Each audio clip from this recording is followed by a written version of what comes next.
Jangan lupa, kalau kita levelnya virtu yang tertinggi ini, pasti dapat pleasure, pasti dapat utilities. Tidak usah khawatir. Pak, berarti saya harus mengorbankan kesenangan, Pak. Berarti saya tidak dapat apa-apa dari persahabatan itu. Tidak. Pasti kalian dapat banyak hal, dapat manfaat banyak, sekaligus kesenangan. Jadi kalau kalian ada di titik tertinggi, yang bawah pasti dapat semua. Tapi kalau kalian ada di bawah, tidak jaminan yang atas dapat. Bisa jadi yang bawah pada akhirnya lenyap dan persahabatan bubar. Nah, prinsipnya friendship yang based on virtue itu, the excellent person will need people for him to benefit. Persahabatan orang-orang yang sempurna, orang yang perfect itu, dia membutuhkan orang lain untuk jadi ladang berbuat baik. Semuanya ngotot, masing-masing ngotot ingin berbuat baik untuk sahabatnya. Ini yang membuat persahabatan itu langgeng. Friendship based on virtue.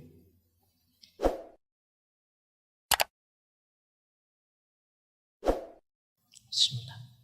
Assalamualaikum warahmatullahi wabarakatuh. Jadi ada perfect friendship, ada imperfect friendship. Persahabatan yang sempurna, ada persahabatan yang tidak sempurna. Persahabatan yang sempurna atau perfect friendship itu persahabatan yang tanpa pamrih, dasarnya adalah kebaikan, niatnya baik, tujuannya baik, dan setara. Ini perfect sudah. Setara itu seperti tadi, timbal balik, tidak hanya satu pihak. Saya tulusnya luar biasa, yang sana pamrihnya luar biasa. Ini tidak setara, tidak perfect. Biasanya kalau tidak setara itu nanti ada sisi-sisi zolimnya. Jadi apakah itu namanya bukan persahabatan, Pak, kalau tidak setara? Ya sahabat sih tetap, tapi imperfect. Jadi kalau ingin perfect itu yang kebajikannya setara. Kebaikannya ya, tidak hanya fasilitasnya. Kalau antara yang kaya dan yang miskin, Pak, bisa saja jadi perfect kalau persahabatan itu tulus, tanpa pamrih, sama-sama berniat baik. Jadi cirinya sahabat itu perfect atau tidak, kesetaraannya. Nanti ada yang imperfect. Kalau imperfect itu tidak setara dan biasanya ada pamrihnya. Mungkin karena ingin senang saja atau hanya manfaat saja. Nah, ini imperfect. Tadi kan dasarnya ada kesenangan, ada juga manfaat yang bisa saya ambil. Kalau hanya itu namanya masih imperfect sebenarnya. Iya, sudah sahabat, tapi belum perfect. Kalau perfect itu tidak ada pamrih apa-apa. Ada manfaat dari persahabatan, alhamdulillah. Tidak ada juga tidak apa-apa. Aku untung dari persahabatan ini atau rugi dari persahabatan ini, tidak masalah. Karena saya tahu persahabatan ini baik, itu saja cukup. Nah, ini perfect namanya. Jadi kalau teman-teman masih punya banyak pamrih dan kayak tadi, aku seneng ya kalau bersamamu itu jadi seneng. Mungkin senengnya karena apa? Nah, nanti kalau apanya ini hilang, senengnya juga hilang. Manfaat tadi, wah aku dapat manfaat banyak dari kamu. Manfaat antar jemput, manfaat makan gratis, manfaat apa. Jadi kalau ininya hilang itu persahabatannya levelnya juga turun. Jadi persis seperti cinta. Ini kan karena memang jenisnya cinta juga yang namanya filia. Cinta itu kan kalau dasarnya macam-macam, bukan ketulusan. Ya kalau dasar tadi hilang, ya cintanya ikut larut. Aku senang padamu karena kamu ganteng. 30 tahun lagi kalau tidak berubah alasan cintanya, hanya gantengnya, ya 30 tahun yang akan datang banyak beruntung-beruntung baru lebih ganteng. Jadi banyak yang lebih cakep pasti. Itu kan kalau ada motif, ada pamrih selain cinta itu sendiri. Selain kebaikannya cinta. Persahabatan juga begitu. Kalau ada motif lain, ada cita-cita, niat lain, selain kebaikan persahabatan itu, Bukan berarti terus bukan persahabatan. Iya, itu masih persahabatan, tapi imperfect. Belum sempurna. Berproses terus. Awalnya sih saya dapat manfaat, Pak. Tapi lama-lama rasa bersahabat ini semakin dalam sehingga meskipun tidak ada manfaat itu lagi, bagi saya dia tetap sahabat terbaik. Nah, ini dari imperfect sekarang jadi perfect. Niatnya bukan itu kok, Pak. Manfaat itu ya bonusnya saja. Nah, dari imperfect sekarang jadi perfect. Meskipun dia sekarang sudah tidak bawa motor lagi, sudah dibawa pulang ke kampung, ya bagi saya tetap dia sahabat terbaik. Saya tidak diantar jemput, tidak apa-apa. Saya tak nyari teman yang lain yang punya motor. Loh, tapi kan tidak putus persahabatan kita, tetap sahabat lah. Bahkan kalau bila perlu, kalau aku punya motor, gantian aku yang antar jemput dia. Nah, ini namanya perfect friendship dan imperfect friendship. Imperfect friendship bukan berarti sesuatu yang tercela, tapi masih bisa ditingkatkan lagi. Yang namanya perfect sebenarnya juga tidak sederhana, berat.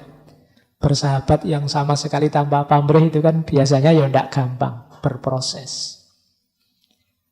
Baik, ini saatnya nanti ya kita evaluasi diri kita ya, bukan orang lain. Aku ini kalau bersahabat tipenya perfect atau imperfect ya. Berpamrih atau tidak. Tulus atau tidak. Saya lanjutkan. Nah, dari situ nanti Aristoteles membagi 3 jenis persahabatan.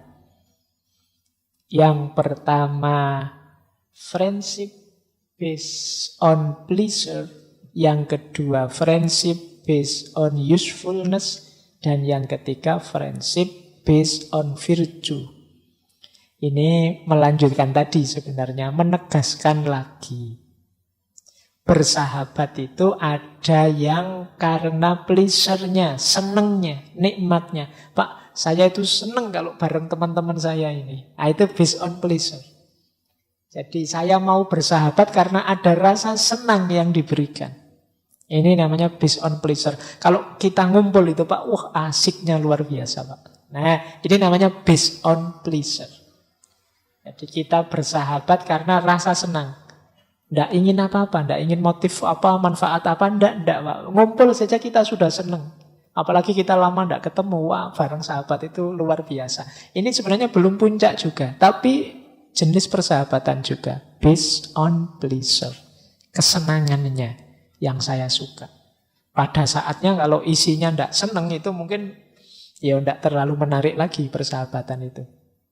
Kemarin sih asik-asik aja, seneng-seneng karena masih mahasiswa, belum terlalu banyak masalah. Masalahnya sepele-sepele, mungkin makan warung di mana dan ngopi ngafe di mana. Tapi sekarang sudah dewasa semua, sudah punya anak, berkeluarga semua.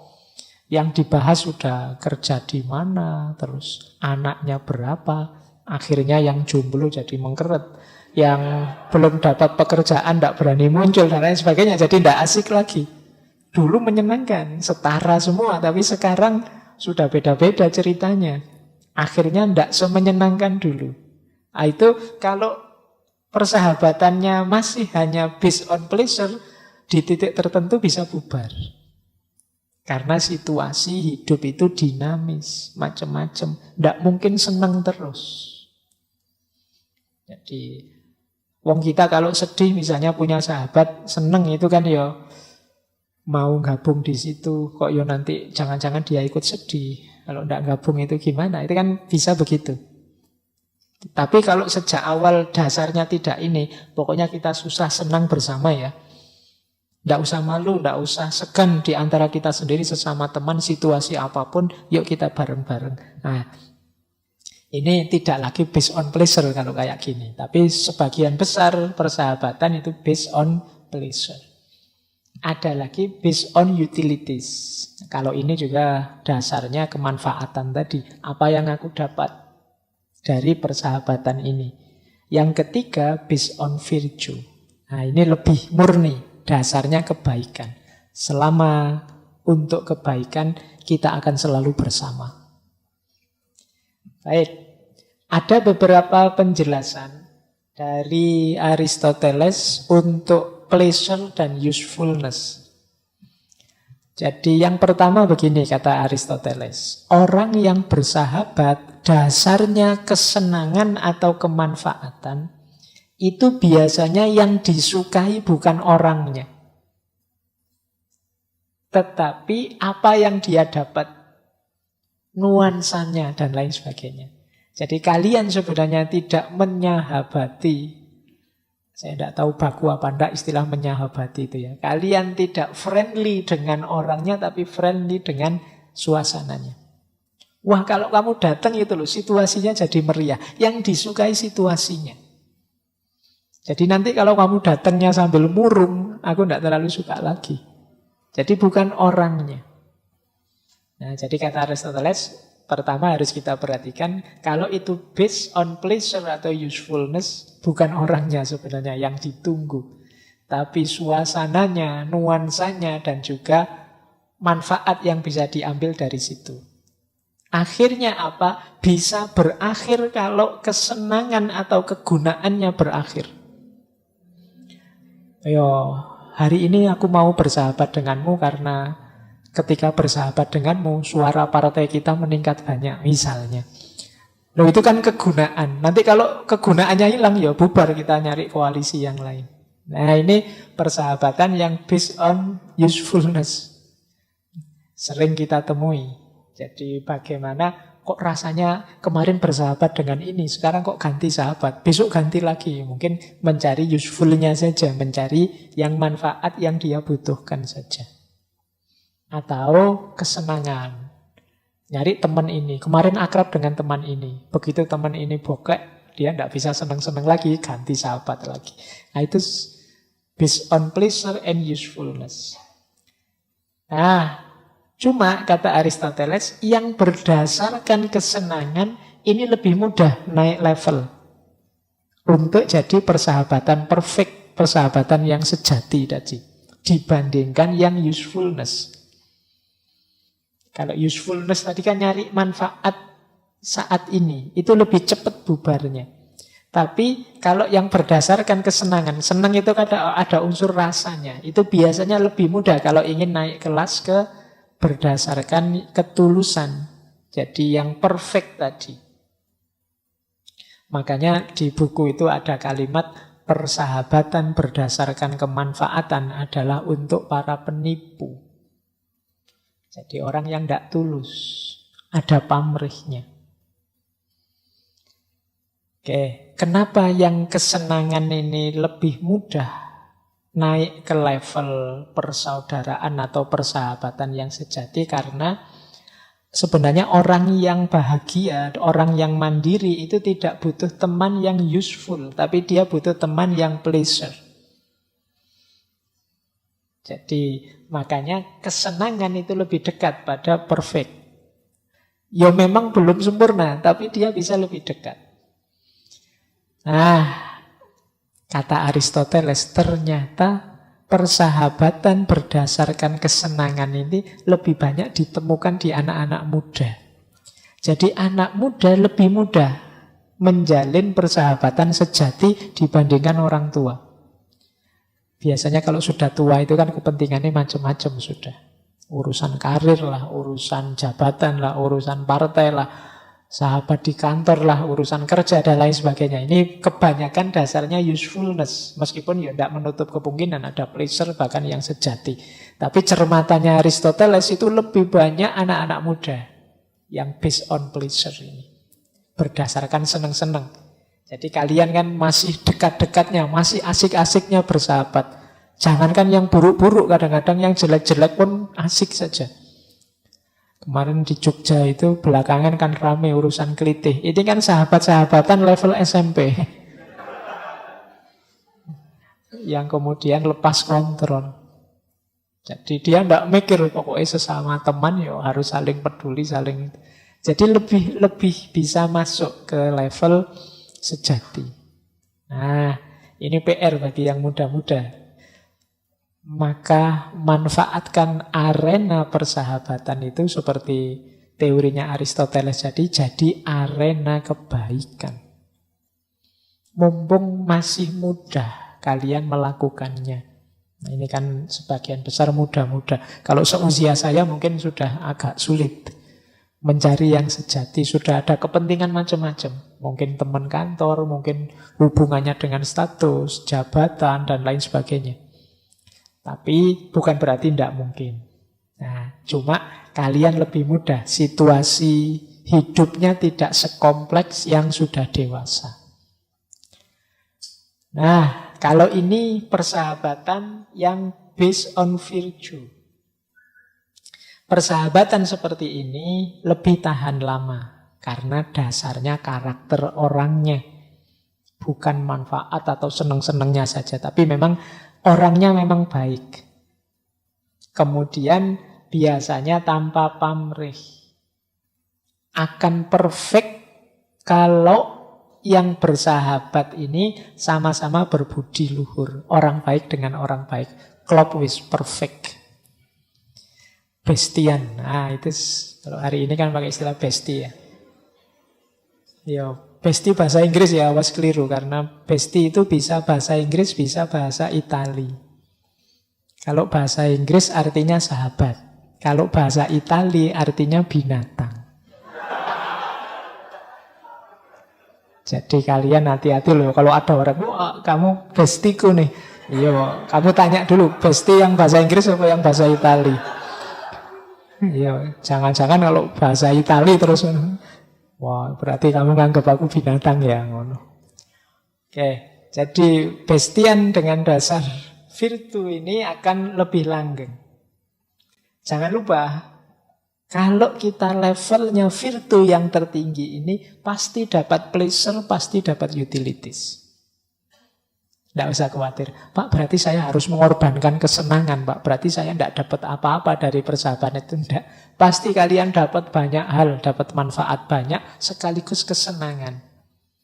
Jadi kalau kalian ada di titik tertinggi, yang bawah pasti dapat semua. Tapi kalau kalian ada di bawah, tidak jaminan yang atas dapat. Bisa jadi yang bawah pada akhirnya lenyap dan persahabatan bubar. Nah, prinsipnya friendship yang based on virtue itu, the excellent person will need people for him to benefit. Persahabatan orang-orang yang sempurna, orang yang perfect itu, dia membutuhkan orang lain untuk jadi ladang berbuat baik. Semuanya ngotot, masing-masing ngotot ingin berbuat baik untuk sahabatnya. Ini yang membuat persahabatan itu langgeng. Friendship based on virtue. Baik, yang kategori-kategori sudah. Sekarang masuk ke babak selanjutnya. Beberapa isu dalam persahabatan. Nah, ini ada kata Aristoteles, friendship within the family. Persahabatan dalam ikatan keluarga. Kata Aristoteles, di dalam keluarga itu juga ada persahabatan, tapi biasanya cenderung tidak setara. Beda dengan persahabatan di luar. Jadi di keluarga itu kan ada orang tua, ada anak, ada saudara. Saudara pun ada yang tua, ada yang muda, dan lain sebagainya. Ini kan biasanya tidak setara. Jadi saling menyayangi, cuma levelnya beda. Orang tua pada anak dengan anak pada orang tua. Saudara tua pada saudara muda, yang muda pada yang tua. Jadi punya kecenderungan tidak setara karena ada fungsi-fungsi pokok yang harus dimainkan di dalam rumah. Bahwa orang tua itu asyik kalau bersahabat dengan anaknya ya. Tapi ada fungsi sebagai orang tua yang beda dengan fungsi sebagai teman biasa. Itu yang membuat kalau dalam rumah itu persahabatan punya kecenderungan tidak setara. Yang lebih tua atau lebih tinggi posisinya biasanya pemberiannya lebih banyak dibandingkan yang posisinya lebih rendah. Orang tua dengan anak, kata Aristoteles, ya, pemberian orang tua lebih banyak pada anaknya. Sehingga anak kemudian dituntut hormat pada orang tuanya. Mungkin saudara tua dengan saudara muda kan juga begitu. Yang tua biasanya perannya agak besar pada yang muda. Misalnya waktu sekolah itu, yang tua kan sudah sekolah duluan, akhirnya ngajari adiknya. Perannya lebih besar. Mungkin nanti yang tua menikah duluan. Nah, nanti nuntun yang muda. Dan lain sebagainya. Jadi relasi family, relasi dalam rumah itu relasi yang punya kecenderungan tidak setara. Tapi bukan berarti tidak bisa bersahabat. Yang menonjol dalam relasi family, kekerabatan, kekeluargaan itu adalah peran masing-masing. Yang berbeda-beda. Ada tanggung jawab yang beda-beda. Itulah yang nanti membedakan relasi dalam family. Jadi yang tua memberi lebih banyak, yang muda dituntut untuk lebih menyayangi. Oke, bahkan nanti ada tesis dari Aristoteles, ibu sayangnya lebih banyak dibandingkan ayah. Tapi ayah pemberiannya lebih banyak dibandingkan ibu. Ya karena bayangannya Aristoteles kan yang kerja itu bapak. Kalau hari ini mungkin beda ya, tesis ini mungkin berubah. Aristoteles anak zamannya sendiri, dia melihat zaman itu yang kerja yang laki-laki, yang perempuan di rumah. Dia tidak melihat Jawa hari ini, misalnya kadang-kadang yang laki-laki di rumah ngomong anak, yang perempuan kerja. Nah, itu kan situasinya berubah. Beda dulu, beda sekarang. Itu yang saya sebut kritis tadi ya. Pikiran-pikiran para filosof pun jangan ditelan begitu saja. Mungkin ada yang pas, mungkin ada juga yang tidak pas. Tidak pas bukan berarti salah, tapi situasinya berubah. Yang itu mungkin zaman Aristoteles tidak ada. Nah, jadi yang pertama ini. Jadi ada isu friendship within the family. Persahabatan antar keluarga. Yang kedua, civic friendship. Ini berarti persahabatan antar sipil. Kayak kita ini kan sebenarnya civic friendship. Kata Aristoteles, bersahabat itu bisa dengan orang yang kita kenal, bisa juga dengan orang yang tidak kita kenal. Jadi Pak, saya tidak kenal, maka saya tidak bisa sahabatan. Bisa saja kok. Baru kenal saja juga sudah bisa sahabatan. Apalagi punya basic yang sama. Wah, kita sama-sama Muslim. Wah, kita sama-sama Indonesia. Wah, kita sama-sama orang Jogja. Ini kan dasar-dasar civic, persaudaraan sipil. Saya tidak kenal kalian, tapi Pak, saya pernah ikut ngaji filsafat loh Pak. Oh, kan otomatis iso dadi sahabatan, meskipun tidak kenal dalam. Nah, Aristoteles punya tesis bahwa civic friendship itu diantara penentunya adalah pemerintah. Jadi apakah warga negara ini saling bersahabat atau saling bermusuhan, itu kuncinya pada pengelolaan pemerintahan yang bagus. Jadi kalau pemerintahannya baik, persahabatan sipil itu akan baik karena dasarnya adalah kebaikan. Tapi kalau pemerintahannya buruk, persahabatan itu biasanya dasarnya kepentingan-kepentingan sesaat. Nah, boleh sekalian membaca situasi hari inilah. Seperti apa sih kalau pakai teorinya Aristoteles ini? Benar atau tidak? Nah, ini panjang kalau diuraikan ya. Cuma saya menarik masuk ke sini. Tentang civic friendship ini. Kata Aristoteles, when people are friends, they have no need of justice. But when they are just, they need friendship in addition. Ketika masyarakat itu saling bersahabat, mereka tidak butuh keadilan. Tetapi ketika mereka adil, mereka butuh persahabatan. Oh, ini kayaknya filosofi nek ngomong bulet ngene iki. Mikirnya harus agak dalam. Maksudnya begini, sesama sahabat itu kan kita tidak perlu perhitungan. Itu yang dimaksud they have no need of justice. Jadi pijakan hubungannya bukan lagi adil. Kalau bahasa agama ya, tapi ihsan. Kamu punya utang padaku, tadi janjinya bayarnya hari Rebo tanggal 1. Tak tunggu sampai hampir 10 malam belum bayar-bayar. Tidak apa-apalah wong konco dhewe wae. Itu kan harusnya ini wis dolim sama yang ngutangi. Nggak adil itu, wong sudah janji kok harusnya amanah, pasnya yo mau hari ini yo hari ini. Tapi ndak lah, wong yo temen aja saya maklumi, besok juga ndak apa-apa kok. Nah ini yang dimaksud, they have no need of justice. Sesama teman, sesama sahabat itu biasanya saling memaklumi. Aku mau pakai baju yang itu malah diambil dulu sama temanku, dipakai dulu misalnya. Ndak apa-apa lah wong sahabat. Nah ini namanya ndak perhitungan. Ada satu peribahasa yang menarik tentang friendship ini, bahwa friendship itu prinsipnya no sorry, no thank you. Jadi no sorry, no thank you itu ndak banyak bilang sorry, ndak banyak bilang thank you. Bilang sorry sama thank you itu kan sama orang lain. Kalau sama orang lain dikit-dikit, terima kasih ya sudah dibantu, terima kasih ya, itu kan kayak orang lain aja. Sama temen ndak gitu-gitu amat lah. Kalau sama orang lain kan kita salah dikit, maaf ya kan. Lewat saja gitu. Kalau bukan teman kan, maaf ya nyun sewu. Kalau sama teman adalah kita rabas ya padha wae. Kan gitu, sesama teman saling memaklumi. Jadi meskipun engkau tidak bilang sorry ya sudah aku maafkan. Meskipun engkau tidak bilang terima kasih tidak masalah. Wong kita itu bestie kok. Jadi ya itu yang dimaksud no sorry, no, itu yang dimaksud they have no need of justice. Jadi dia bukan berarti tidak adil, tapi bisa memaklumi, saling memaklumi, itu yang dimaksud. Nah, sementara kalau just, tadi when they are just, kalau masyarakat ini adil, mereka perlu friendship. Perlu friendship itu ya jangan hanya level adil, tapi naik ke level persahabatan.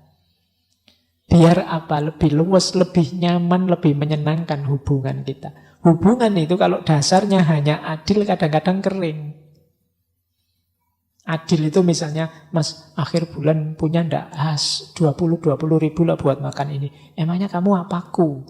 Kamu adikku kok, kamu anakku kok, kamu bukan tanggunganku kok. Secara rasional urusanku ya urusanku. Loh, itu kan adil cara berpikirnya. Tapi kan masuk sahabat begitu. Wah, kamu ngomong jelek ini pencemaran nama baik, ini bisa dilaporkan polisi. Bisa dilaporkan polisi. Tapi kan ya kalau sahabat kan masuk urusan gini aja lapor polisi sih. Ini berarti apa? Melampaui keadilan. Makanya dalam agama itu innallaha ya'muru bil adli wal ihsan. Ya sih hidup itu minimal adil. Tapi ya kalau bisa ya sekalian ihsan. Adil itu kalau ada teman pinjam 10 ribu kita kasih 10 ribu. Tapi ihsan itu dia pinjam 10 ribu kita kasih 20 ribu. Terus udahlah kamu tidak usah bayar, tidak apa-apa. Itu ihsan namanya. Itu kan tidak adil sebenarnya. Utang ya harus dikembalikan. Tapi kan tidak, wong teman aja kok. Itu yang dimaksud oleh quotes-nya Aristoteles ini. Jadi when people are friends, they have no need of justice. Situasinya saling memaklumi. Tidak terlalu banyak no sorry, tidak terlalu banyak sorry, tidak terlalu banyak thank you. Hari ini kan kita sering, kalau dalam waktu 24 jam tidak minta maaf, itu menunjukkan pasti bukan sahabat yang begitu itu. Sahabat tidak mungkin begitu. Jadi sahabat ya rumusnya kayak tadi ya, ada no sorry, no thank you. Konco dewe mosok kayak orang lain aja ada apa-apa dikit, minta maaf ya, permisi ya, mohon kelonggaran hatinya ya. Sudah longgar hatinya sejak awal. Kalau itu memang sahabat. Jadi inilah yang dimaksud oleh Aristoteles. When people are friends, they have no need of justice. But when they are just, they need friendship in addition. Jadi kalau memang masyarakat kita ini kok rasanya sudah adil, ya jangan hanya berhenti di adil dong. Ayo naik ke level friendship. Jadi adil itu loh, saya kerja keras, penghasilan saya sekian, saya nikmati, salahku apa? Meskipun tidak berbagi kan itu memang hakku. Iya, adil itu memang. Kamu dapatnya segitu, tapi mbok yo friendship dong, ihsan dong, kasihan itu yang belum dapat kerjaan. Bagilah dikit-dikit. Nah itu perlunya friendship. Ya dia sahabat saya sih Pak, tapi kan ini uang-uang saya, hasil kerja saya. Ya, kalau kamu begitu berarti kalian belum bersahabat. Untuk sahabat rumusnya beda. Nah, ini quotes dari Aristoteles. Ini hubungannya dengan tadi ya, civic friendship. Persahabatan di antara warga, di antara rakyat. Terus, di Nikomachian Etik ada satu konsep dari Aristoteles. Sebelum seseorang mencintai sahabatnya, dia harus mencintai dirinya sendiri dulu. Jadi prasyaratnya persahabatan itu self-love. Cinta diri. Jadi cinta diri baru cinta orang lain. Orang yang tidak mencintai dirinya atau tidak bisa mencintai dirinya, tidak bisa jadi sahabat yang baik. Wong kepada dirinya sendiri saja tidak baik, apalagi kepada orang lain. Jadi cirinya persahabatan itu self-love. Kata Aristoteles, orang yang tidak cinta dirinya itu orang jahat. Kok orang mau nipu? Ini sebenarnya orang jahat. Orang yang tidak mencintai dirinya. Kenapa? Karena kalau dia tahu bahayanya menipu untuk dirinya, lahir maupun batin, pasti dia tidak nipu. Jadi orang yang tidak cinta diri itu orang jahat. Berarti orang jahat itu orang yang tidak mencintai dirinya. Kalau kalian melakukan keburukan, kejelekan, jangan dikira efeknya untuk luar kalian. Pertama-tama yang dapat efek itu dirimu sendiri. Jadi sahabat yang baik adalah orang yang mencintai dirinya. Antara lain dengan cara melakukan kebaikan. Jadi yang dimaksud oleh Aristoteles orang yang self-love, mencintai diri, itu adalah orang yang melakukan kebaikan. Sehingga dia menjadi orang baik dan jadi sahabat yang baik. Kalau orang tidak cinta diri atau orang jahat, ketika kita jadikan sahabat, efeknya 4. Yang pertama apa? Orientasinya pasti ke arah keburukan. Bersahabat dengan orang yang tidak cinta diri atau orang jahat, ya kita akan terseret ke arah yang jahat. Yang kedua, kita cenderung melakukan hal-hal yang buruk. Punya teman kok rajin misuh-misuh, tidak lama lagi kita akan fasih juga misuhnya. Itu bisa dipastikan karena sahabat itu kan influensial, sangat berpengaruh dalam hidup kita. Yang ketiga, sahabat yang tidak mencintai dirinya itu hanya akan membawa kenangan buruk. Ini yang akan kita sesali sampai besok-besok. Jadi akan mengingatkan hal-hal buruk yang dulu dilakukan bersama. Jadi sahabat yang buruk ya membawa kenangan buruk. Wah, saya dulu punya teman sak geng, saya tiap hari bully ya. Itu kan kenangannya kenangan bully temennya, kenangan nyusahin temennya, kenangan nyolong tebu bareng-bareng, kenangannya macam-macam ya. Jadi sahabat yang buruk kenangannya buruk. Dan yang terakhir, sahabat yang buruk yang tidak mencintai dirinya sendiri itu sahabat yang tidak menyenangkan. Jadi dia tidak bisa menikmati keberhasilan dan juga tidak bisa merasa sakit karena kegagalan. Jadi isinya hanya penyesalan-penyesalan. Tidak senang. Bikin susah terus. Saya punya satu teman ini, Pak, capek, Pak. Nah, itu kemungkinan kamu salah milih sahabat. Mungkin dia orang yang tidak mencintai dirinya. Orang yang melakukan banyak keburukan-keburukan. Oke, jadi mari sekarang kita bentuk diri kita jadi orang baik yang layak dijadikan sahabat, yaitu yang mencintai diri. Mencintai diri berarti kita bentuk karakter kita jadi orang baik.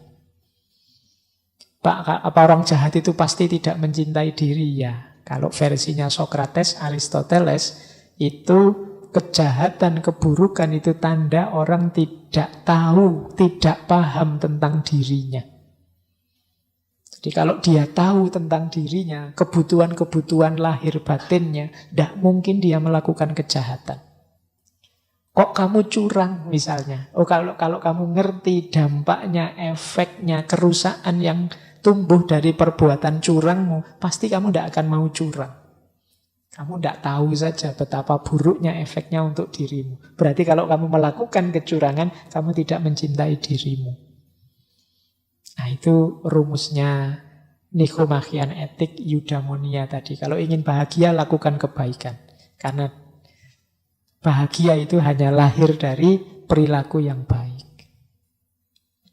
Oke, saya lanjutkan. Ini masih ada 10 menit terakhir. Ada beberapa quote yang terkenal dari Aristoteles tentang persahabatan. Kata Aristoteles, ini antara lainnya, all friendly feeling toward others come from the friendly feeling a person has for himself. Jadi ini penjelasannya tadi ya. Rasa bersahabat pada yang lain itu muncul dari orang yang punya rasa bersahabat untuk dirinya sendiri. Orang yang mencintai dirinya sendiri. Tidak mungkin bisa jadi sahabat yang baik orang yang tidak mencintai dirinya sendiri. Nah, ini tadi jawaban. Apa boleh kita bersahabat dengan yang jahat? Orang jahat itu mungkin bisa kita jadikan sahabat di level kemanfaatan dan kesenangan. Tetapi tidak mungkin jadi sahabat di level tertinggi, yaitu kebaikan. Carilah sahabat yang baik saja. Jangan orang jahat. Mungkin bisa kalian bersahabat dengan orang jahat, tapi levelnya tidak mungkin persahabatan paling tinggi. Mungkin kamu sahabatan dengan orang jahat untuk seneng-seneng bisa. Untuk mencari manfaat tertentu. Pak, saya sahabatan dengan dia lumayan loh Pak. Dapat bodyguard gratis saya. Misalnya loh. Karena temanku itu suka tawuran Pak, suka Pak, lumayan kalau tawuran saya ada pembelanya. Mungkin bisa untuk kemanfaatan, untuk kesenangan. Tapi untuk level persahabatan tertinggi tidak bisa, kata Aristoteles. Karena orang jahat pastinya dia tidak mencintai dirinya. Dia bukan orang yang baik. Pak, gimana kalau saya punya sahabat awalnya dia baik, tapi kok berubah jadi jahat? Apa kita bubaran saja? Itu dibahas di Nikomachian Etik. Jadi kalimatnya begini, jawabannya Aristoteles. Yo, kalau ada sahabat kita berubah dari baik jadi jahat, kita harus memberikan beberapa pengertian kepada mereka dengan mempertimbangkan persahabatan sebelumnya. Maksudnya apa? Yo, kita jangan diem saja dong kalau ada teman kita berubah jadi jahat. Kenapa? Sahabat yang baik hanya menginginkan kebaikan dan yang baik untuk sahabatnya. Jadi persahabatan dengan orang yang berubah jahat bukan harus dibubarkan, tapi mari kita ajak kembali dia ke arah yang baik. Jadi karena dia sudah sahabat kita. Sahabat yang baik menginginkan yang terbaik untuk sahabatnya. Nah, ini jawabannya Aristoteles. Nah, saya tidak tahu ini terakhir apa enggak. Kalau masih ada lagi, ya ada lagi, tidak apa-apa. Saya tidak hafal tadi membawa berapa quotes ya. Kata Aristoteles ini, di quotes yang ini. For though we love both the truth and our friends, piety requires us to honor the truth first. Karena kita mencintai kebenaran dan juga sahabat-sahabat kita, meskipun kita cinta kebenaran dan juga cinta pada sahabat, piety itu kesalehan atau kebaikan, menuntut kita untuk menghargai kebenaran terlebih dahulu. Nah, jadi ini betapapun beliau ini filosof, pecinta kebijaksanaan dan kebenaran. Kita cinta kebenaran, kita juga cinta pada sahabat kita, tapi tetap kita dahulukan kebenaran. Berarti tidak boleh, Pak ini kan sahabat saya, Pak benar salah, ya saya benarkan saja. Tidak begitu, namanya tidak menghargai kebenaran. Jadi meskipun kita mencintai sahabat kita, ya yang benar kita ucapkan sebagai benar, yang salah sebagai salah. Jadi itulah penghormatan kita. Termasuk penghormatan kita kepada sahabat kita. Bukti bahwa kita sayang dia, cinta dia, peduli dia adalah kita ingatkan dia kalau dia keluar dari jalur kebenaran. Jadi tetap nanti mungkin temanmu nanting, kamu milih aku apa kebenaran? Ya kebenaran yang dipilih. Jadi saya tidak tahu mungkin ada cerita apa, kasus apa, terus kalian harus milih. Ini kebenaran, ini sahabat. Kata Aristoteles, ya dahulukan kebenaran. Harusnya prinsip kebenaran tidak tabrakan dengan prinsip persahabatan. Idealnya begitu, tapi mungkin sahabat kita berubah seperti tadi. Awalnya dia baik, tapi terus berubah. Oh, masih ada. Oke, ya kalau ini sederhana. Mencari teman mencari teman itu cepat, tetapi menjadi sahabat itu pelan-pelan. Slow ripening fruit. Slow ripening fruit itu buah yang matangnya pelan-pelan. Ingin mencari teman itu quick work, cepat. Malam ini kita sudah dapat teman berapa? Tapi untuk jadi sahabat itu perlu proses. Besok misalnya sudah kuliah lagi, ketemu lagi teman-teman yang kemarin mulai semester 1 tidak ketemu-ketemu, sekarang ketemu. Itu kan begitu ketemu langsung dapat teman 40 misalnya, sak kelas. Tapi kan belum sahabat. Dari 40 ini mungkin 1 atau 2 nanti jadi sahabat dekat. Yang lain tetap teman biasa saja. Nah, kapan seseorang jadi sahabat? Ya balik ke depan tadi. Mungkin karena menyenangkan, mungkin karena ada manfaatnya, atau kebaikan yang kita sukai. Jadi wishing to be friend is quick work, but friendship is a slow ripening fruit. Jadi ingin jadi teman itu cepat, tapi persahabatan itu proses seperti buah yang matangnya pelan-pelan. Jadi ternyata juga tidak instan. Jadi kalau tiba-tiba kamu mau tidak sahabatan dengan aku, pelan-pelan nanti kita akan jadi sahabat dengan banyak faktor. Masih ada lagi? Ini menarik. A friend to all is a friend to none. Orang yang punya prinsip, pokoknya semuanya temanku deh, itu sebenarnya dia bukan temannya siapa-siapa. Jadi ini menarik ya, nanti kalian renungi. Jadi, kenapa? Karena berteman itu ada kedalaman. Ada intensitas, kedekatan, keberpihakan, pilihan-pilihan. Saya senang Pak dengan orang yang tipenya ini bisa dekat. Nah, masuk akal. Tapi kalau a friend to all, Pak saya dengan ini suka, berarti kemungkinan ya tidak teman, ya teman saja, tidak sahabat. Biasanya orang itu punya preferensi sendiri-sendiri. Yang disukai apa, yang diikuti mana, itu kan. Justru kalau dia bilang, Pak, saya tidak punya sahabat khusus kok Pak, semuanya teman. Kemungkinan dia tidak ada yang dekat dengan semuanya. Dia friend to none. Dia bukan temannya siapa-siapa. Coba nanti kalian renungi ya. Biasanya kalau memang serius ingin bersahabat, itu tidak semua orang bisa dekat dengan kita. Biasanya kita cocok dengan ini, tidak cocok dengan itu. Nyambung dengan teman yang ini, tidak terlalu nyambung dengan ini. Bukan teman kan, bukan sahabat kan, bukan berarti musuh. Cuma kita beda tipe saja. Tidak sama. Saya organisasiku ini, kamu organisasimu itu. Kita tidak terlalu cocok seleranya misalnya. Tidak apa-apa, tidak masalah. Jadi justru akan lebih produktif kalau kita jelas bahwa saya bisa dekat dengan ini, sulit dekat dengan itu. Tidak masalah, itu manusiawi.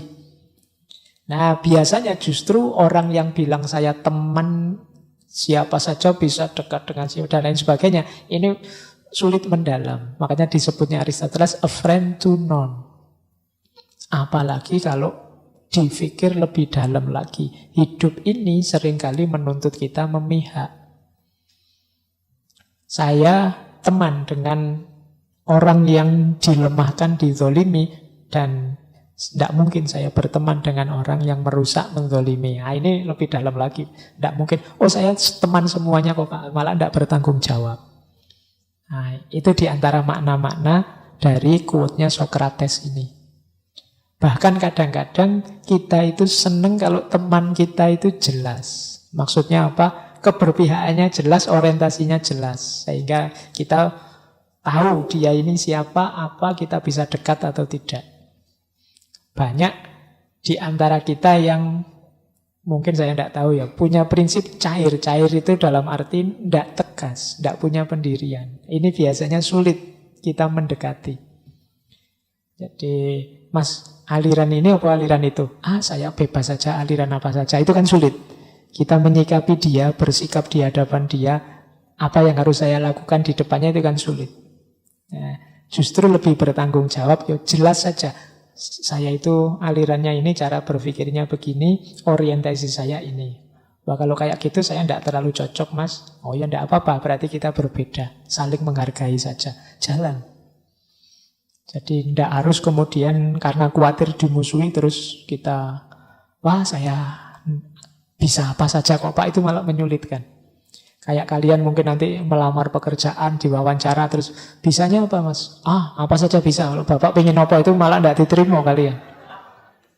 Justru yang jelas. Dalam hidup ini kadang-kadang prinsip ini dipakai. A friend to all is a friend to none. Jadi kalian harus jelas tegas sukamu apa. Jangan cair. Oke, kapan-kapan kita lanjut bahas itu.